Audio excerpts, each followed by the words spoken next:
Hello everyone, and welcome to Pearson Speaking About Pedagogy and Practice in English Featured Speaker Series. I'm Jen Edwards with the English Marketing Team, and I'm really grateful you could join us today. I hope you find the ideas being presented by our speaker Kim Flachmann valuable for your classroom teaching. For those of you who are new to the webinar format, I have a few quick things to point out before our session begins. If you're calling in by phone, please know that this is not a toll-free number. For that reason, we recommend that you select Use Mic and Speakers in the control bar so you can listen toll-free through your computer speakers. You may also have noticed that your line has been muted. This is to minimize background noise or any interruptions during the presentation. We encourage you to ask questions by typing in the text box marked Questions on the right-hand side of your screen in the webinar dashboard. If your dashboard seems to have disappeared, hit the orange arrow and it will open back up.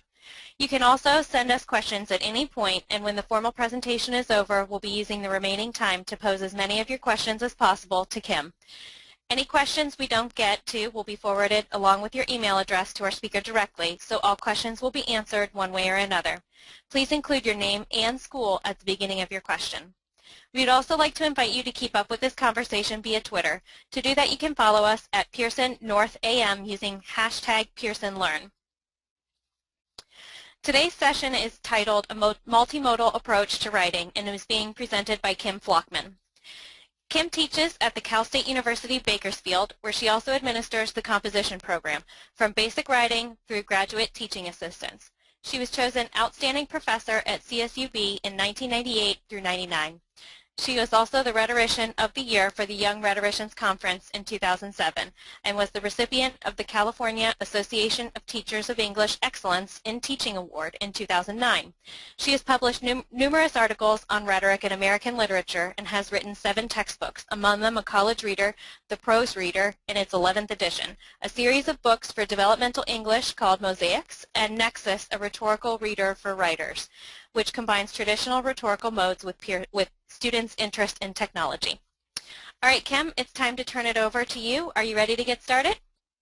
I am ready to get us started. All right, thanks so much, Kim. Hello, everyone. I wish that I could hear you say hello, but I know you said hello back to me, so I'm just going to keep going. I'm going to talk to you today about teaching and using multimodal approaches, simply meaning multimedia. That's the new word. I'm sure you know all about that word that we're using in teaching right now. I'm going to present 4 slides with some assumptions, what I'm basing my theories on. I'm going to fold this into the new Writing Program Administrator Standards that just came out in July.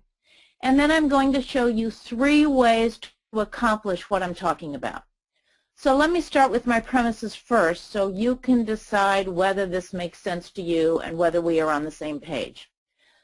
First of all, I want to start with the fact, and I do believe it's a fact, that our students are reading and writing now more than they ever have before, in the form of email, text messages, blogs, websites, and Nings. They are writing more. It might be non-academic writing, but they are writing, and that's a huge step. Second, students are surrounded by all forms of media daily: ads, music, videos, podcasts, ebooks, photos, by their choice. They want to be surrounded by these media. Granted, these forms of communication are abbreviated and often superficial, but this is where they are. And my presentation today is based on the fact that I think this is where we need to start. No matter what we think of their communication, no matter what amount they are writing, we need to start with what they do on a daily basis.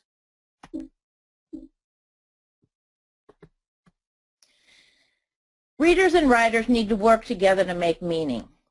I think we're seeing that nationally accepted right now as schools are integrating reading and writing more than they ever have before. You might be at a school that artificially separates reading and writing into 2 separate classes. But even if they're separated in the curriculum, you can teach writing in a reading course and reading in a writing course. And I think over the last few years we have discovered that is the only way to teach reading and writing, even if they're in separate courses. So readers and writers need to work together. Teaching students how to read and write as part of a continuous process is essential to their success in these two skills. They cannot be separated. Students will benefit from practicing the full integration of reading and writing, no matter what they are doing. And notice on the internet, they are doing that. They read something, they write, they read, they write, constantly. Two more sets of assumptions. Students need to progress from literal to interpretive to analytical thinking. They cannot walk into your class and think analytically without going through literal and interpretive first. That's just part of the research we know on our thinking skills. They have to start with literal. They probably come to us from high school with literal. We need to build on top of that and get them to analytical thinkers, or they will never succeed in college. No matter what form of communication we use as a vehicle, we can teach analytical or critical thinking. And this is where I'm going to propose that we broaden our concept of text.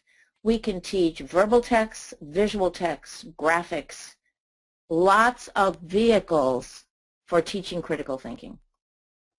Critical thinking is an essential component of succeeding in college. I suspect you would all agree with that. And critical thinking leads to close reading, which leads to deeper learning. There is a new book that just came out by Kelly Gallagher called Deeper Reading. It is a wonderful book. It is especially for teaching high school students, but guess what? We get them 3 months after they graduate from high school. It's really, really a terrific source. Gallagher, G-A-L-L-A-G-H-E-R, Kelly.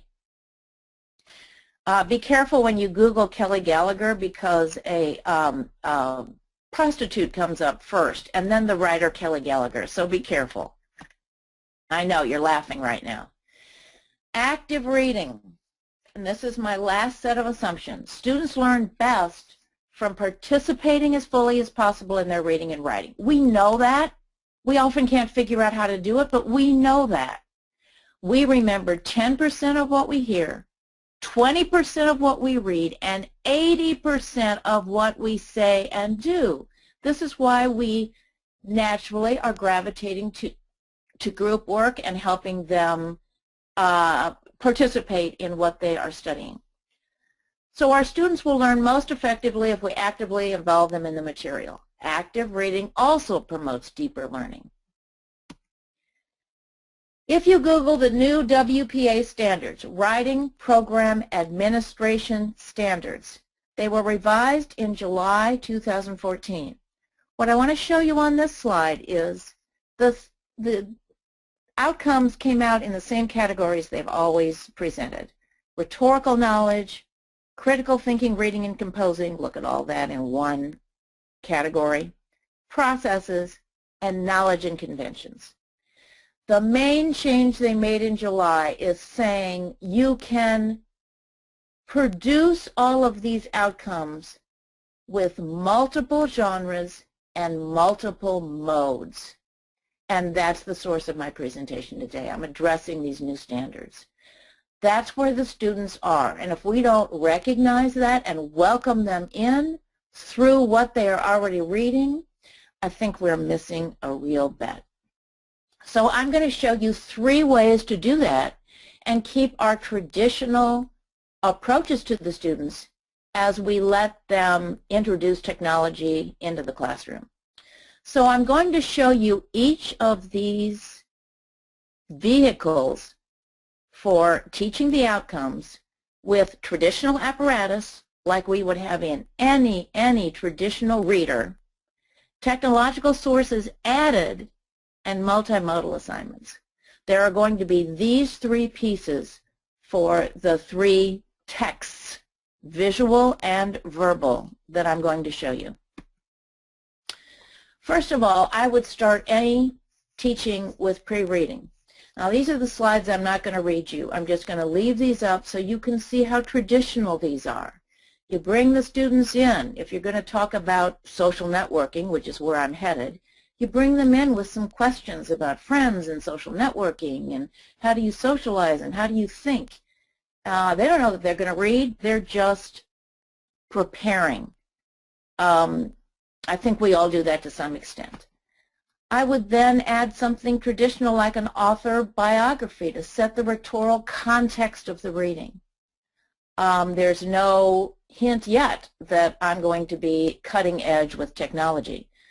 This is the author of what we're going to read. The students don't know what they're going to read yet. Some guy named Michael Rogers wrote it.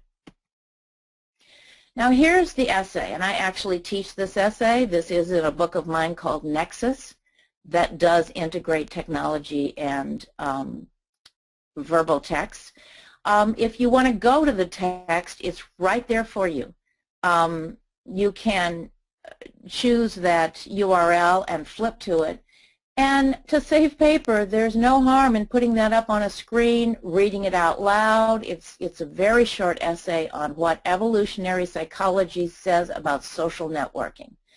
It's very accessible, fairly easy to read, and the kids love it. Oh my goodness, they love it.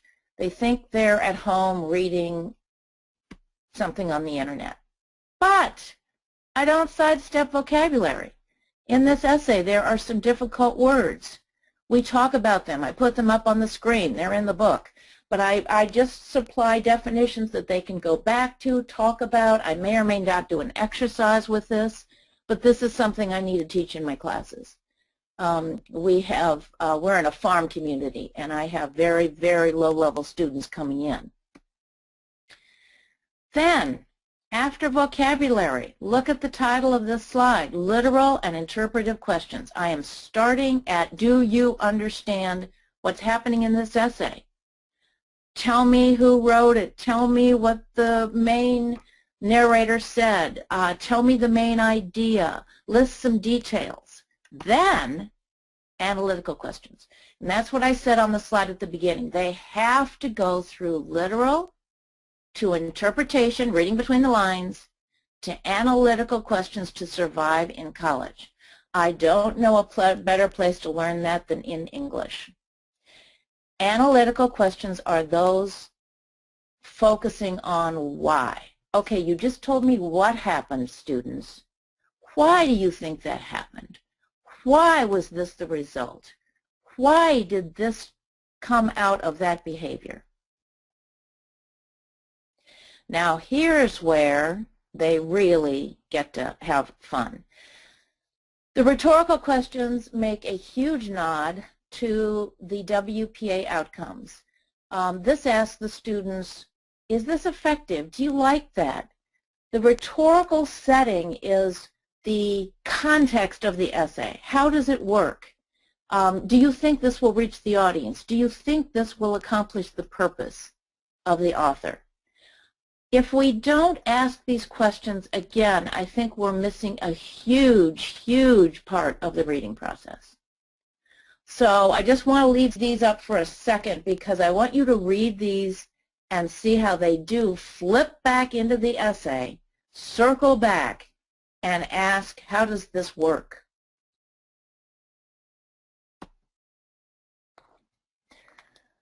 The projects all have to do with, they get to essays, but look at how I get there. First of all, there's a multimodal project with everything we read, do, or think in the class and in the book, by the way. Podcast, DVD, video. I just want to spend a little time on these. In a medium of your choice, oh my God, this is going to be great, says the student to himself. Make your own statement about the importance of social networking in today's world.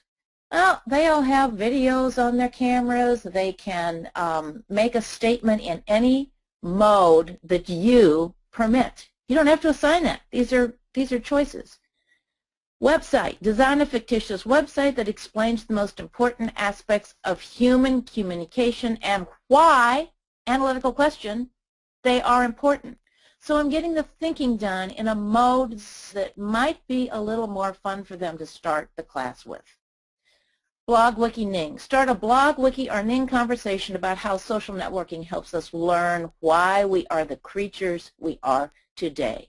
Quoting right from the reading.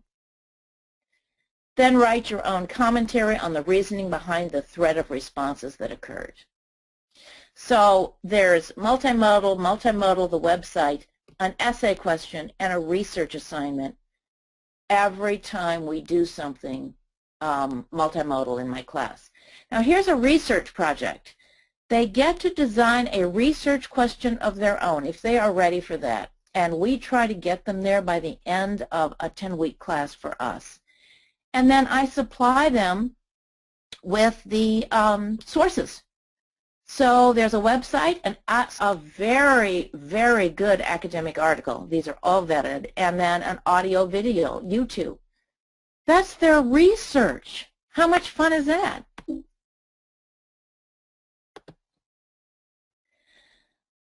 Next, teaching a cartoon, the same thing. Traditional apparatus, technical resources, multimodal assignments.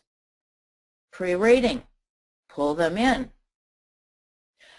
I love that first question. I don't know, I suspect your students are very similar to ours, but when ours come to us, I would say 85% have never read an entire book. Author bio, so they get used to this traditional wrapping of their reading. But then look, they're going to read a cartoon. They can read this just as closely and just as carefully as any essay I would put in front of them. There's your URL for the cartoon. But there's a lot going on in there. So, there are some words they need to know. Let's ask them about that cartoon. Let's get them to dig, just like we are teaching them to dig in their verbal reading.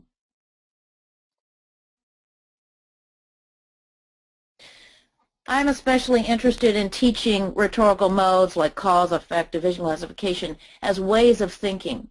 My students love that there are really only kind of 9 ways you can think about a subject, and those are the 9 rhetorical modes. We work on those, we practice them like they're isolated muscles, and then we put them all together at the end of the course. They love the approach. They're not things to memorize, they're ways of thinking and processing information. So, the literal interpretive, move them analytical. Why? How? What's going on? What's the significance? Rhetorical questions, what's the context? How did this happen?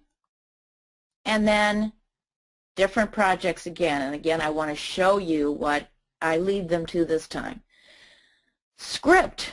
Develop this cartoon into conversation between 2 or more people talking about reading. The cartoon was about reading. Billboard. Design a billboard with your own message about the benefits of reading. Do it in groups, do it privately, do it whatever way you want. Survey essay. Develop a questionnaire about people's reading habits. Phrase your questions so you can discover the reasons behind these habits. Then write up the results of your survey for your class. Research. Generate a question from these sources and answer it. They don't even see this as research. This is fun. Yes, it takes mental energy.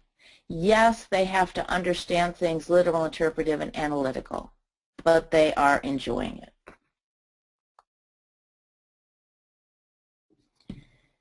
And finally, I want to show you a graph. Traditional apparatus, the same routine, so they are actually internalizing that. Technological resources added to the tradition, and multimodal assignments. Starting, they don't know what they're going to do. What do you know about the oil industry? What different types of power does oil generate in the U.S.? They might not know this, but somebody might when we start a conversation. And they might be grabbing their phones and looking this up. We have to start allowing that. Yes, I know they might be going to text messages. Circle the class. Keep an eye out. Get behind them. See what they're doing. But allowing the phones and letting them look up things and using phone as a dictionary can be very, very positive if we open our minds to that possibility. Author biography. This particular graph was created by a team of contributors at the McKinsey Global Institute. My students don't know what that is, so they learn what that is, the credibility of that organization, and what they have to offer by way of research.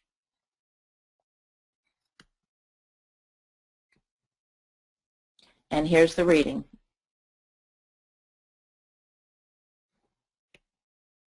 Sorry, the computer skipped over one. It's 2 pages of a graph. So yes, they have got to read this closely. This is a very, very difficult form of reading.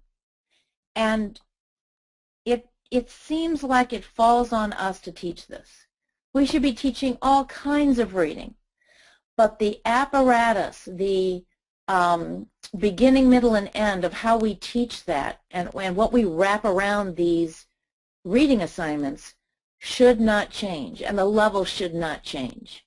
You get them to the level you want them to perform on no matter what you're teaching.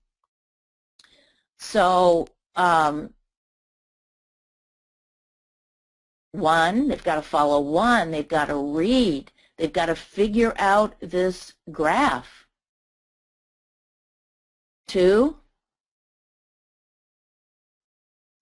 3, and then there's this graph down the center that goes all the way through the second page. 4, 5, 6. They've even got to read it in the right order. There's probably more in this graph than in anything I showed you in previous slides.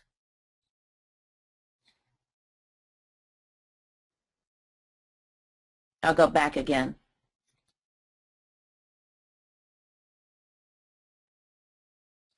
You see the complexity.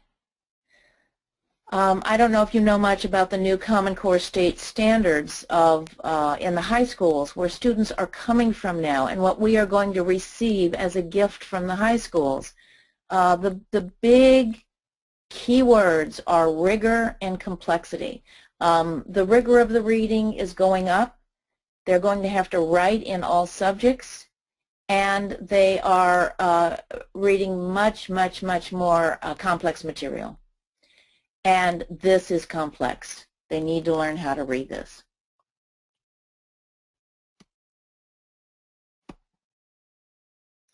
Again, vocabulary. OPEC is in the graph. They will not know what that is, but they need to know. And I'm not sure they need to take the time to look that up. I think I can supply that. Tar sands. I needed to look that up myself. I didn't know what that was.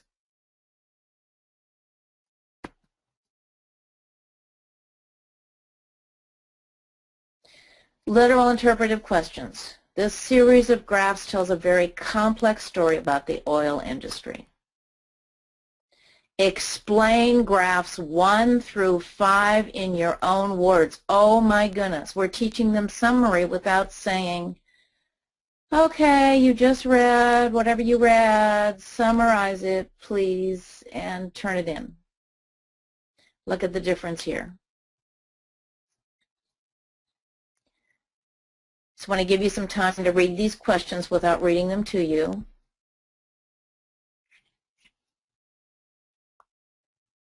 So just like I would in an essay, I am anchoring them in the graph. Graph 2, I'm taking a quote.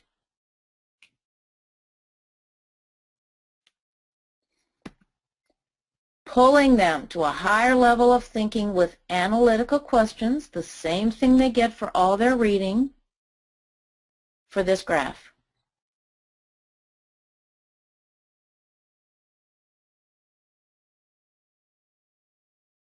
And again, specific reference to a graph, specific reference to numbers. So guess what?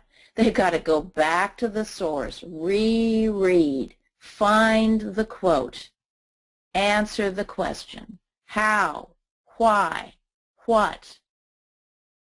Once economic growth returns, when will demand for oil catch up to supply? What will make this happen? How? How?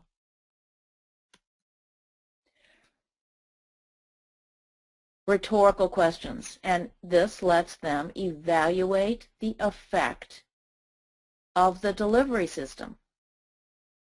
Did you think a graph was the best way to get this message across? What was the purpose? How did the graph help you? What would this have been like in text form?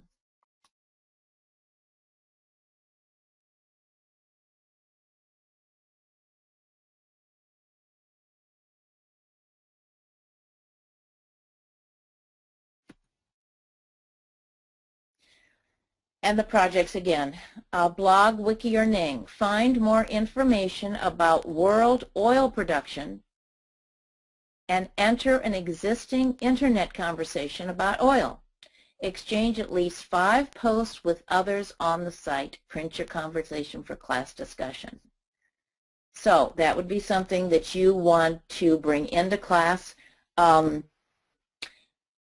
It would be very nice to assign one of these multimodal assignments, 1 or 2, as discussion, as real projects, and then get them to write in 3 or 4, depending on if you want them to go to research or not. But the blog, wiki, Ning, oh my God, they would want to do that anyway. And all I'm suggesting here is that we start to mold their natural inclination to use the internet, mold it to academic writing. We can do that. Instead of scolding and taking away and saying we're different, let's jump on the bandwagon and work with them. Second project, YouTube video. Research one of the causes or effects associated with oil prices and create a brief YouTube production about your findings. I have colleagues, by the way, who do YouTube videos in their classes all the time, as easy as can be. And these kids, all they have to do is turn on the video feature on their phones. You know all their phones are better than yours anyway.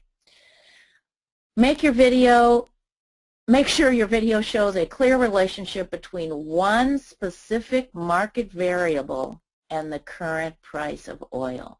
So they're learning cause-effect. Wait a minute, what does make oil go up? Why do we pay more at certain times and not others? Look at what they're learning from that.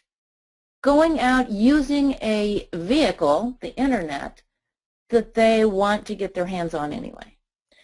A graph or essay. Choose one of the predictions for 2012 in graph 6. Draw a hypothetical graph 7 and write an essay explaining your graph. In other words, they have to see the pattern of those graphs at this time and be able to predict what might happen in graph 7. So I'm asking them to draw a graph and to explain it. Research. I want you to hear this whole assignment. It's the same assignment at the bottom of every series of projects, but I want to make sure you get through this because my students love that they have the choice here. They have their sources chosen. The sources are right here. I don't give them any choice there, but I do give them a choice here. Read and summarize the 3 resources below. Summary again. Generate one specific question from each resource that focuses on cause-effect reasoning. How did this happen? Why did this happen? Then answer one of your questions in a documented essay, much less scary than a research paper, by the way, consulting these and other sources as necessary. Here are the sources. These are all vetted. Wonderful website that will give them more information about petroleum. A difficult academic article, but one they can read, and a video.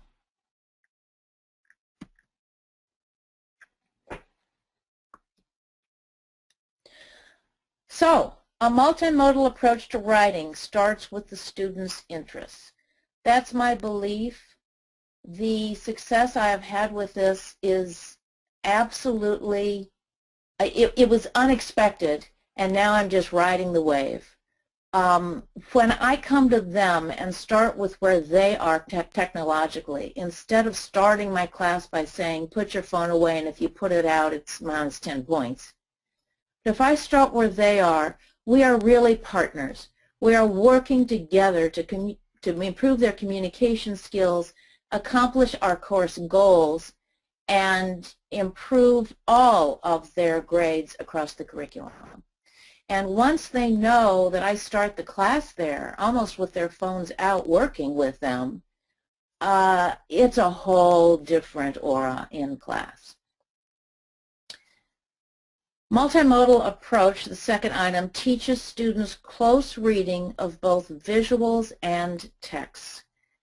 I have tried to demonstrate that you can drop anything into that traditional apparatus that I so believe in. I ask the same level question to my developmental students in my Mosaics texts as I do to my freshman comp students. And they can answer them. I strongly believe that if we have expectations of them and if we believe they can do it and help them do it, they come right along with us. Yes, I know about all the problems and the kids in the back row and the earbuds, but we all have that, and we've got to pull them out of that, make them work with us, and be their partners. This is Carol Jago. Close reading is a habit of mind that will transfer with your students to other courses. This is why I'm so invested in close reading. They're not going to take that oil graph with them. They're not going to remember much about the specifics of the graph or the reading cartoon or even the essay and social networking.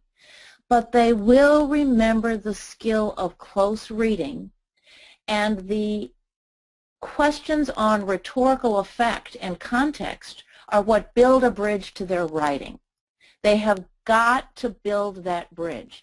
Close reading, close the book, go to the next class. It's not going to transfer to their writing unless you help it. Reading and writing are two halves of a circle visually. And that circle is in my mind when I teach every single day of my life. I have got to be communicating that circle. We did this in reading, now do it in writing, and keep the circle moving. But I do believe that close reading is a habit of mind. And it's like riding a bicycle. Once they feel that habit, they will never forget it. It has to be tapped into. They have to find something that's complex and interesting to make the habit work, but it is a habit. And it is a wonderful habit to form. If you just give that to your students, it's the most amazing gift you can offer them. And then my closing statement, close reading leads to deeper learning. Kelly Gallagher's book is called Deeper Reading. He believes that's where it starts. Of course, I agree. But I'm calling it close reading and deeper learning. That learning that sticks with you when you participate, when you look things up, when you use devices that you enjoy using anyway. That's when the learning really happens and the teacher is your partner. I would love to hear questions. This is my contact information, so I would like, I'd love to hear questions there, but I'd love to hear questions today too. Do you have any? All right, Kim, thank you so much. We do have one question so far, and I encourage others to please submit your questions via the question box if you have anything you'd like Kim to answer for us today. Kim, the first question is, what are NINGs? And actually, I'll let you answer that one first, and then I'll give you the second half of it. That's a great question. I learned that from my students, and you know, that's another thing I'm advocating. We're not the only people who can teach in that classroom. They can teach us a whole lot. All of you know that. I know you know that. And Ning is like a wiki. You can start, the cool thing about a Ning is you can start a class Ning, much like a wiki, but you can close it. So it's a closed conversation. And if you use some of these online conversation assignments, you can have a closed class Ning and have all of them on one Ning. Isn't that a silly word, a Ning? I mean, where do they get these? Thank you for that. So the second part of that is a comment which I'll turn into a question for us. I have students asking how to write emails as they do not write them anymore. They love texting, of course, but not sure how to use that. Do you have any suggestions on how you might incorporate texting into their writing process or the classroom? Yes, I do, and I love that question. This is going to probably cause a little disagreement out there, and I'd love to hear others' views. But I talk about texting. If any of you have had linguistics, it's a register of conversation. We have formal writing.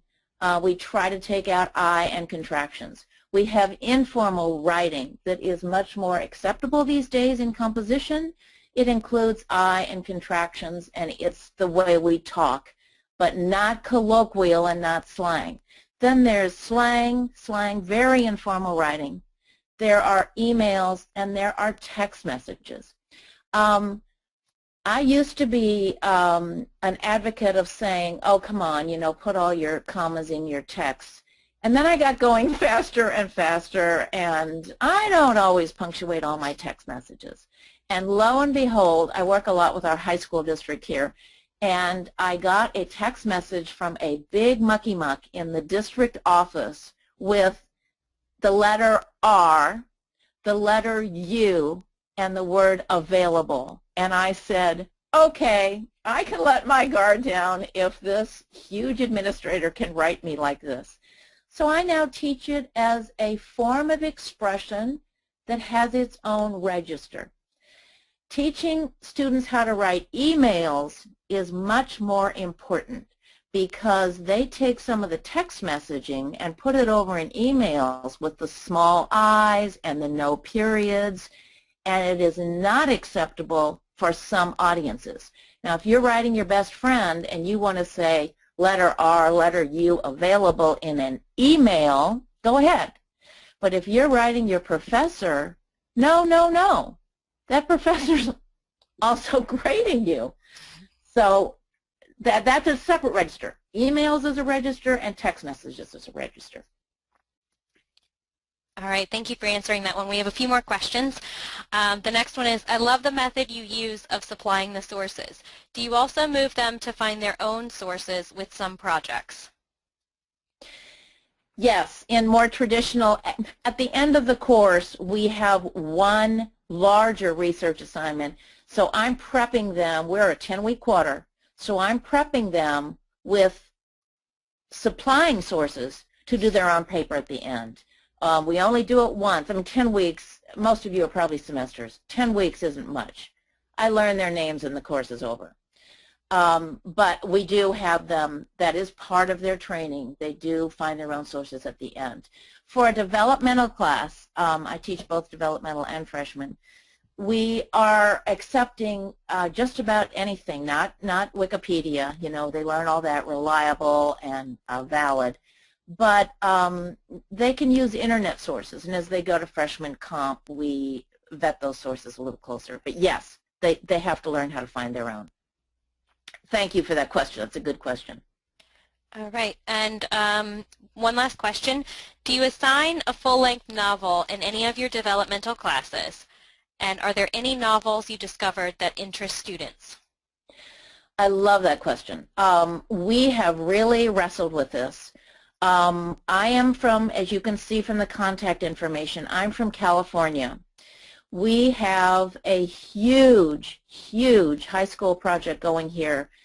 You may or may not know of expository reading and writing course. It's a curriculum that the California State University has partnered with the high school and written. And that's why I'm so involved with the high schools here. The entire course is written around nonfiction because the teachers asked for it. They said they're getting to teach this wonderful literature in their high school classes, but they don't prepare them for nonfiction in college. And if you think about it, when we get them, we put a reader in English under their nose, a psychology book, all nonfiction, a science book, all nonfiction, a sociology book, all nonfiction, and they literally don't know how to read those. So even in our freshman comp, we are very, very committed to nonfiction because we want to continue that preparation from high school for the rest of our curriculum. However, this is such a fun however. We started a huge book shelf at the end of our English building on campus that we take donations from anybody and go to Goodwill every now and then and get books.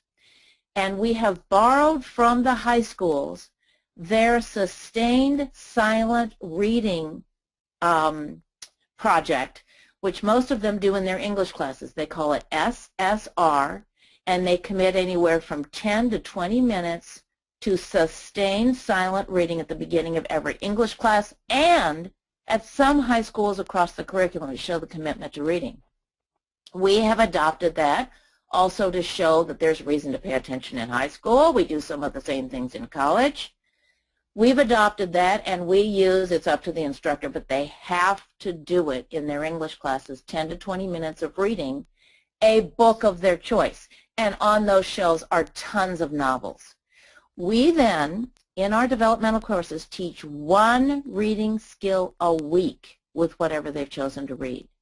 And we talk about that skill. We have them on our syllabuses, what they're learning, and that's part of our close reading curriculum.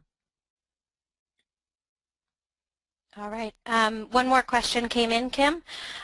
So deeper learning involves rhetoric. Should rhetoric be the dominant thrust in reading and composition courses?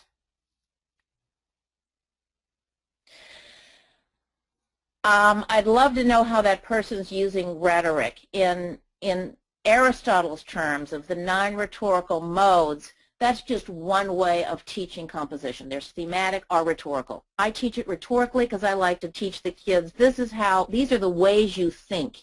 Let's isolate this way you think, division, classification, or comparison, contrast, work on it, and put it back in the pot so that at the end of the course you can use all these skills. The other way to use rhetorically is, and the person who asked this question, please take the title of this book down. It's called Reading Rhetorically by John Bean, Alice Gillum, and Jen, can you help me? I don't know. Alice Gillum and, I can't remember. Anyway, John Bean is the lead author. It is Reading Rhetorically. It is an amazing book teaching the students, it has nothing to do with rhetorical modes. That's why this is the other way to look at rhetoric. It has to do with looking at the context of their reading and then taking their reading and rhetorically finishing the circle with writing. If you order that book on Amazon, get the brief version. You only need the little theory part of it, Reading Rhetorically, John Bean. I think it is a Pearson book, actually. It is, actually. Do you remember the third author, John Bean, Alice Gillum? I was just trying to look it up. Yeah. Anyway, it is a little jewel for teaching rhetorical reading. And we do our teacher training here with that book. Excellent. Are there any other questions? Give everybody just one more minute.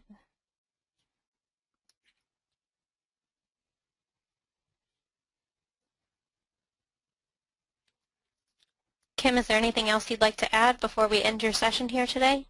What I would like to say is thank you for those questions. I could tell you were listening, you were processing, you're giving me ideas, and thank you for attending, listening, and asking wonderful questions. Have a great day. Okay, thank you so much, Kim, and everybody, if you have any further questions, Kim's contact information was just up on the screen.